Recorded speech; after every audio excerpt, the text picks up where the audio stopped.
Je sombrais. Pas dans l'eau, mais dans une mer invisible de désespoir, où chaque vague était faite de regrets, de peur et d'une nostalgie qui me consumait. Mon cœur, qui autrefois battait au rythme des rêves et des rires, semblait désormais un étranger, pulsant juste assez pour me maintenir en vie mais pas pour me faire vivre. J'étais une femme de 34 ans, avec un emploi respectable, une maison bien rangée et une vie qui, vue de l'extérieur, semblait parfaite. Mais à l'intérieur, j'étais un écho, un vide qui criait pour quelque chose que je ne pouvais nommer. Voici l'histoire de comment j'ai éveillé mon cœur, comment l'amour divin m'a guidé des ténèbres à la guérison, et comment la résilience est devenue, non seulement possible, mais ma plus grande victoire. Tout a commencé par une trahison. Pas celle d'un amant, mais la mienne. Envers moi-même. Pendant des années, j'ai vécu pour plaire aux autres. Ma famille, mes collègues, même des inconnus croisés en chemin. J'étais la fille parfaite, la professionnelle irréprochable, l'amie toujours disponible.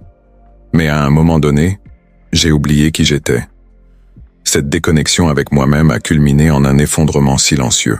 Je me regardais dans le miroir et ne reconnaissais pas la femme qui me faisait face. Mes yeux, autrefois pleins de vie, portaient désormais une tristesse que je ne pouvais expliquer. Et puis, la goutte de eau, une crise d'angoisse si intense que j'y ai cru que mon cœur s'arrêterait littéralement. Cette nuit-là, seul dans ma chambre, le poitrine oppressé et l'air me manquant, j'y ai fait quelque chose que je n'avais jamais fait auparavant. J'y ai prié. Ce n'était pas la prière apprise par cœur de mon enfance, mais un cri de l'âme. S'il existe quelque chose de plus grand, aidez-moi. Montrez-moi qu'il y a encore une raison de continuer. Je ne sais pas si c'était Dieu, l'univers ou mon essence profonde qui répondait, mais tandis que les larmes coulaient, j'ai senti une présence. Ce n'était ni une voix, ni une vision. Était une paix qui semblait murmurer « Tu n'es pas seul ». Pour la première fois depuis des mois, j'ai pu respirer profondément. Le lendemain, quelque chose avait changé. En rangeant ma bibliothèque, j'ai trouvé un vieux carnet, rempli de notes d'il y a des années. Parmi les gribouillages et les listes, une phrase que je ne me souvenais pas avoir écrite a frappé. Elle, amour divin est en toi, attendant d'être découvert. Ces mots m'ont touché comme un éclair. C'était comme si mon moi du passé savait qu'un jour j'aurais besoin de ce rappel. J'y ai décidé alors que je devais trouver cet amour, pas l'amour romantique ou celui des autres, mais quelque chose de plus grand, capable de combler le vide qui me dévorait. J'ai entamé ma quête sans savoir par où commencer. J'ai essayé de méditer, mais mon esprit était un tourbillon. J'ai lu sur la spiritualité, sur le pouvoir de la connexion avec le divin, mais les mots semblaient lointains. Jusqu'à ce qu'un après-midi, en me promenant en ville, je passe devant une petite librairie. En vitrine, un livre a attiré mon attention. L'éveil du cœur. Le titre était comme une invitation, et je n'ai pas pu résister. Je l'ai acheté et ce soir-là, j'ai commencé à le lire. Chaque page était une conversation avec mon âme, parlant d'amour divin, de pardon et de comment la guérison commence quand on s'autorise à ressentir. Ce livre fut mon premier rayon de lumière. Il m'a appris que l'amour divin n'était pas quelque chose d'homme extérieur, à chercher dans des temples ou des rituels, mais une force déjà présente en moi. J'ai commencé à pratiquer de petits actes de connexion. J'écrivais des gratitudes quotidiennes, même pour des choses simples comme le soleil a brillé aujourd'hui, ou j'y ai réussi à sourire. Je fermais les yeux et imaginais une lumière dorée enveloppant mon cœur, dissolvant la douleur. Et petit à petit, j'ai senti quelque chose changer. Ce n'était pas une guérison instantanée, mais un éveil. Mon cœur, qui semblait endormi, a commencé à battre avec une nouvelle énergie. Un jour, en me promenant dans un parc, j'ai vu une enfant courir avec un cerf-volant coloré. Elle riait, si libre, si vivante, que quelque chose en moi s'est brisé, mais pas de tristesse. C'était comme si cette scène m'avait rappelé qui j'étais autrefois. Je me suis assise sur un banc, et sans réfléchir, j'ai commencé à parler à cette force que j'appelais l'amour divin. « Montre-moi le chemin », ai-je demandé. Cette même semaine, j'ai rêvé d'une femme que je ne reconnaissais pas mais qui m'était familière.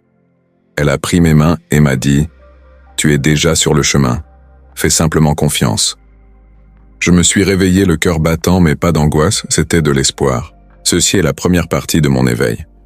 J'étais encore au début, trébuchant, apprenant à écouter mon cœur. Mais pour la première fois, j'ai senti qu'il y avait un but, une lumière à suivre. L'amour divin n'était pas qu'une idée. C'était une promesse que je pouvais guérir, me surpasser, me retrouver. Je croyais que ce premier rayon de lumière, cette étincelle d'espoir né incarné, oublié, aidé un livre trouvé par hasard, suffirait à me sortir de l'abîme.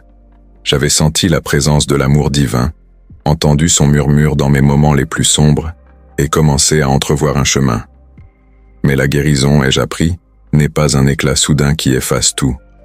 C'est un voyage ardu, semé de doutes, de rechutes et de batailles intérieures. Dans cette deuxième partie, je raconte comment j'ai affronté les ombres qui menaçaient d'éteindre ma lumière naissante, comment j'ai découvert une force que je ne soupçonnais pas, et comment l'amour divin est devenu non seulement une promesse, mais un guide dans ma quête de résilience. Après avoir trouvé l'éveil du cœur et commencé à pratiquer des rituels simples, gratitude, méditation, visualisation d'une lumière dorée, j'avais l'impression d'avoir repris un peu de contrôle. Mon cœur, qui semblait endormi depuis si longtemps, montrait des signes de vie. Je notais chaque jour 3 choses pour lesquelles j'étais reconnaissante, même si était aussi trivial que J.A. ait bu un café délicieux ou une chanson M a fait sourire. Ces petits actes me donnaient l'impression de reconstruire un pont vers moi-même. Mais comme une maison fragilisée par une tempête, il suffisait d'un coup de vent pour que tout tremble à nouveau. Les ombres, ces pensées qui me hantaient, ne disparaissaient pas si facilement. Elles prenaient la forme d'une voix intérieure, froide et implacable, qui me rappelait mes échecs. « Tu ne mérites pas cette paix », disait-elle. « Tu as passé des années à te trahir, à te perdre. Qui es-tu pour croire que tu peux changer maintenant ?» Cette voix était particulièrement cruelle les jours où j'échouais dans mes pratiques spirituelles. Si je ratais une méditation, ou si mes pensées s'égaraient dans la tristesse, elle sautait sur l'occasion pour me faire douter. Et pendant un temps, je l'ai écoutée. J'ai laissé la culpabilité me ronger, me convainquant que j'étais trop brisé pour être réparé.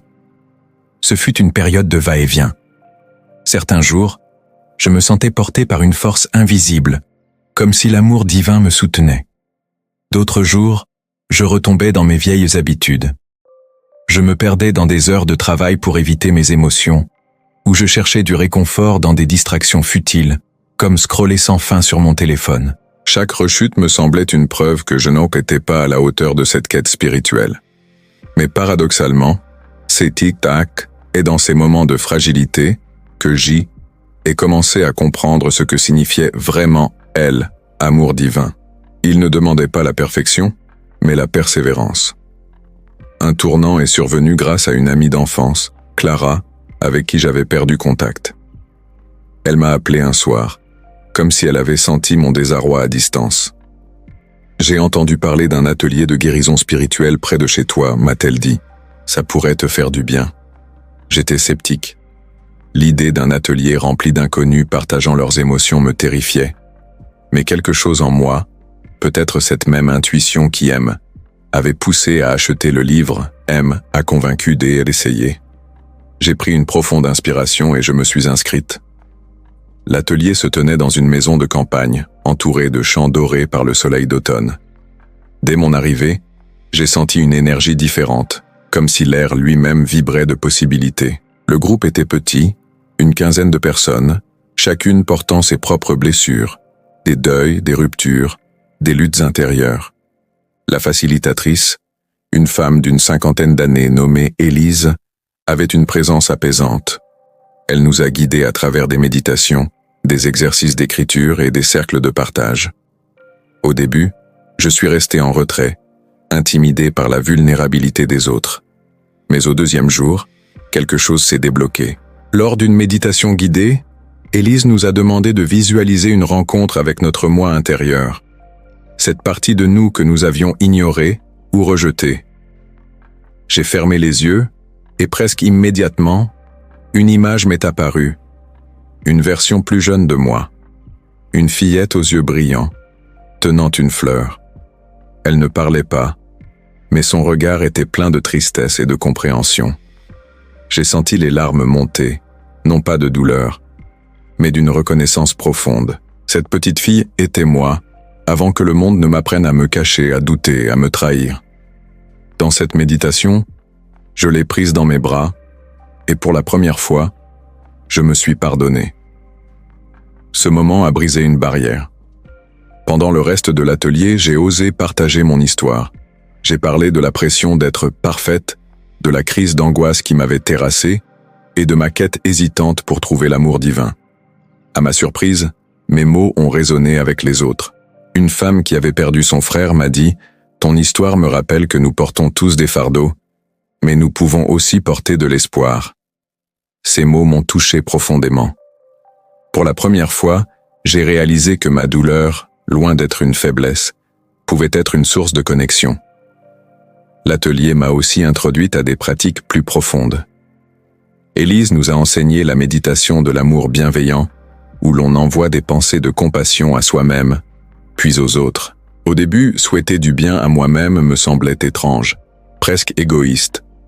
Mais à force de répéter des phrases comme « que je sois en paix »,« que je sois aimé », j'ai senti une chaleur grandir dans ma poitrine. C'était comme si l'amour divin, que je cherchais si désespérément à l'extérieur, s'éveillait à l'intérieur de moi. De retour chez moi, j'ai repris mes rituels avec une détermination renouvelée. J'ai créé un coin sacré dans mon appartement, une petite table avec une bougie, une plume trouvée lors d'une promenade, et une photo de moi enfant, pour me rappeler cette fillette que j'avais rencontrée en méditation. Chaque matin, je m'asseyais là, méditais, et écrivais une lettre à mon moi intérieur, lui promettant de l'écouter, de l'aimer. Ces lettres devinrent un rituel de libération, un moyen de laisser partir la culpabilité et d'accueillir la compassion. Mais la route n'était pas sans obstacles.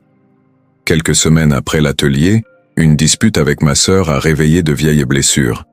Elle m'a accusé d'être distante, de m'être perdu dans mes trucs spirituels. Ces mots m'ont blessé, et la voix de mon ombre est revenue, plus forte que jamais. Tu vois, tu ne fais que prétendre, tu n'as rien changé. Cette fois, cependant, j'ai choisi de ne pas la laisser gagner. J'y ai pris mon carnet, et j'y ai écrit tout ce que je ressentais, la colère, la tristesse, la peur. Puis j'ai médité, visualisant cette lumière dorée enveloppant non seulement moi, mais aussi ma sœur. J'ai réalisé que sa douleur venait de son propre chagrin, et que mon rôle n'était pas de me défendre, mais d'aimer, même à distance. Ce moment M a appris une leçon essentielle. Elle a amour divin N, et pas seulement pour soi, mais pour les autres, même ceux qui nous blessent. J'ai appelé ma sœur le lendemain, non pour me justifier, mais pour écouter. Nous avons pleuré ensemble, partagé nos peurs, et pour la première fois depuis longtemps, nous nous sommes comprises. Ce fut un pas de plus vers l'éveil de mon cœur. Un autre jalon est survenu lors d'une méditation matinale, quelques mois après l'atelier. Alors que le soleil perçait à travers ma fenêtre, j'ai fermé les yeux et, au lieu de demander quoi que ce soit, j'ai simplement dit « Merci. Merci pour les jours sombres qui m'avaient montré ma force. Merci pour les jours lumineux qui m'avaient donné de l'espoir. Merci pour l'amour divin qui m'avait tenu la main à chaque étape. » À cet instant, j'ai senti une paix profonde, comme si mon cœur enfin s'ouvrait pleinement. Ce n'était pas la fin de mes luttes, mais la preuve que je pouvais les traverser. Cette paix m'a poussé à partager ma lumière. J'ai commencé à organiser des cercles de méditation dans mon quartier, invitant des amis et des voisins à explorer la spiritualité ensemble. Ces rencontres, modestes au départ, sont devenues un refuge pour beaucoup. Une femme a dit un jour « Tu m'as appris qu'on peut être brisé et toujours rayonner ». Ces mots m'ont fait réaliser que ma quête, aussi personnelle soit-elle, touchait les autres. Mon cœur, en s'éveillant, allumait d'autres flammes. J'avais changé. Le vide qui jadis menaçait de m'engloutir s'était transformé en un espace sacré, un lieu où mon cœur pouvait enfin respirer, vibrer, aimer. L'amour divin, qui avait commencé comme un murmure dans mes nuits les plus sombres, était devenu la mélodie de ma vie. Mais j'ai appris que la guérison n'est pas une fin, mais un chemin continu, un engagement quotidien à choisir la lumière, même lorsque les ombres rôdent. Dans cette troisième et dernière partie, je raconte comment j'ai consolidé l'éveil de mon cœur, comment l'amour divin est devenu non seulement une source de résilience, mais une manière de vivre, et comment J ait trouvé, elle, équilibre entre honorer mes blessures et inspirer ceux qui m'entourent. C'est l'histoire de comment j'ai appris à être entière, non pas malgré la douleur, mais grâce à elle. Après l'atelier spirituel, je suis revenu chez moi avec une nouvelle force, les méditations, les lettres à mon moi intérieur, les cercles de partage avec des autres âmes en quête. Tout cela avait ravivé une partie de moi que je croyais perdue. Mais intégrer cette transformation dans le chaos du quotidien était un défi. La vie ne s'arrête pas pour vous laisser guérir. Les factures, les responsabilités, les imprévus continuaient d'exiger mon attention. Pourtant, j'étais déterminé à faire de l'amour divin, non pas un refuge occasionnel, mais le fondement de chaque jour. J'ai commencé à tisser la spiritualité dans les moindres détails de ma routine. Chaque matin, je m'asseyais devant mon petit autel, une bougie, une plume, une photo de moi enfant, et je méditais, même si ce n'était que pour 5 minutes. Je visualisais une lumière dorée enveloppant non seulement mon cœur, mais aussi ceux que j'aimais, ceux qui me blessaient, et même les inconnus croisés dans la rue. Cette pratique, apprise lors de l'atelier, devint ma prière silencieuse. Que tous soient en paix, que tous soient aimés. Ces moments me rappelaient que l'amour divin n'était pas limité à moi. Il était une force universelle, reliant chaque être. Mais la vie, fidèle à elle-même, continuait de me tester. Quelques mois après l'atelier, j'ai traversé une période de turbulence professionnelle.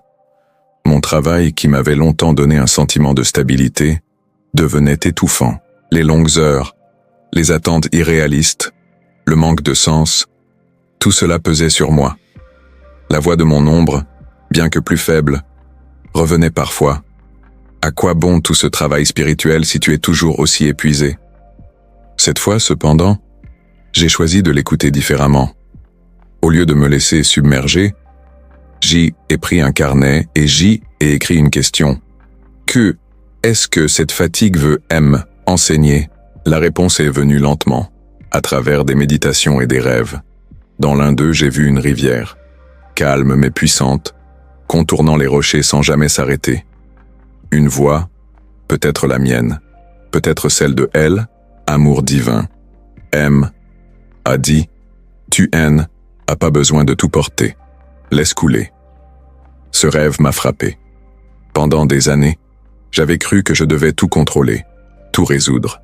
Mais l'amour divin m'apprenait à lâcher prise, à faire confiance au courant de la vie. J ai pris une décision audacieuse, quitter mon emploi pour poursuivre quelque chose qui nourrissait mon âme. Ce saut dans l'inconnu fut terrifiant, mais aussi libérateur. J'ai commencé à étudier la thérapie par la méditation et les pratiques holistiques, avec l'idée d'accompagner d'autres personnes dans leur propre guérison. Ce n'était pas un chemin facile. Financièrement, émotionnellement, c'était un risque. Mais chaque fois que le doute m'envahissait, je me tournais vers mon autel, je méditais, et je sentais cette lumière dorée me rappeler « Tu es guidé ». Peu à peu, j'ai commencé à animer des ateliers, d'abord petits, dans des salles communautaires, puis plus grands, à mesure que ma confiance grandissait. Voir les visages des participants s'illuminer, entendre leurs histoires de transformation, me donnait un sentiment de but que je n'avais jamais connu. Ma relation avec mon passé a également évolué. La douleur de m'être perdu pendant tant d'années, la crise d'angoisse qui m'avait brisé, tout cela n'était plus une source de honte mais une carte de mon voyage. J ai commencé à voir mes blessures comme des étoiles dans un ciel nocturne. Elles faisaient partie de moi, mais elles ne définissaient pas toute mon histoire. Lors d'une méditation particulièrement puissante, j'ai visualisé toutes mes blessures comme des fragments de verre brisés, que l'amour divin rassemblait pour former un vitrail magnifique. Cette image m'a accompagné depuis, me rappelant que la beauté peut naître du chaos. Un moment marquant fut la création d'un rituel annuel pour honorer mon parcours. Chaque année, à la date de ma crise d'angoisse, celle qui avait tout déclenché, je m'offre une journée de silence. Je marche dans la nature J'écris une lettre à mon moi passé pour le remercier de sa force, et je plante une graine, littéralement ou symboliquement, pour représenter une nouvelle intention. Ce rituel est devenu une célébration de ma résilience, une manière de dire « tu as survécu et tu as grandi ». Lors de la 2e année, j'ai invité ma sœur à se joindre à moi. Nous avons marché ensemble, partagé nos blessures et planté une graine pour notre lien, qui s'était renforcé grâce à l'honnêteté et à l'amour. Les cercles de méditation que j'avais lancés dans mon quartier ont grandi, devenant une communauté vibrante. Des gens de tous horizons, jeunes, vieux, sceptiques, croyants, se réunissaient pour méditer, partager, guérir. Une participante, une femme qui avait traversé un divorce douloureux, a dit un jour « Tu m'as montré que elle, amour divin, n'est pas réservé au parfait. Il est pour nous tous avec nos imperfections. » Ces mots m'ont ému aux larmes.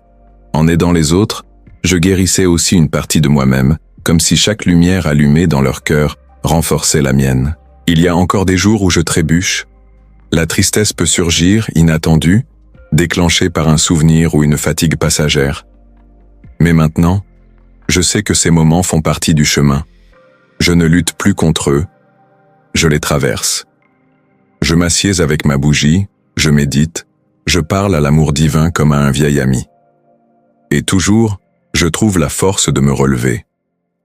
La résilience, ai-je appris, n'est pas l'absence de chute, mais le courage de se relever, encore et encore. Aujourd'hui, lorsque je regarde en arrière, je vois une femme qui a parcouru un chemin improbable, des ténèbres à la lumière, de la peur à la foi. Mon cœur, autrefois endormi, est éveillé, vibrant d'un amour qui ne dépend de rien d'extérieur. L'amour divin m'a sauvé, non pas en effaçant mes blessures, mais en me montrant qu'elles étaient des portes vers ma propre vérité.